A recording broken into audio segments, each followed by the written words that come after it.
কবিতাৰ শিৰোনাম আধৰুৱা আশা, কথা অমৃত বৰা, আবৃত্তিকাৰ দিগন্ত নাথ।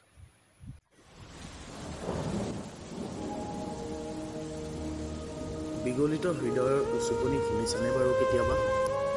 য'ত মাথো নিৰন্তৰে দুখৰ অশ্ৰু বয়।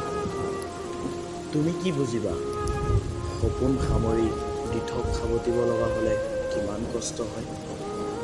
তুমি কোৱা এটা এটা শব্দই এতিয়া এপাত কাৰলৈ ৰূপান্তৰিত হৈ মোৰ বুকুৰ মাজত ছিদ্ৰ কৰিবলৈ আৰম্ভ কৰিছে, আৰু মই সেই আঘাতৰ নিমাত চিঞৰক সাৱটি আজিও ৰৈ আছো মাথো তোমাৰ বাবে।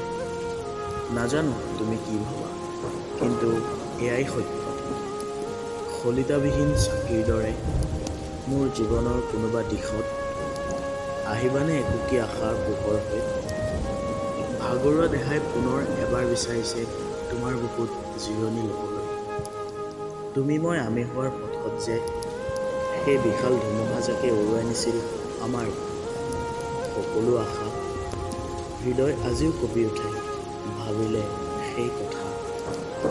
বৰষুণজাকো আজিকালি অভিমানী হ'বলৈ ধৰিছে, নাজানো তাৰ আঁৰত কি লুকাই আছে। অজস্ৰ সপোনৰ মাজত তোমাৰ সপোনবোৰ আকৌ বিশেষ হ'বলৈ আৰম্ভ কৰিছে, আকৌ বিশেষ হ'বলৈ আৰম্ভ কৰিছে।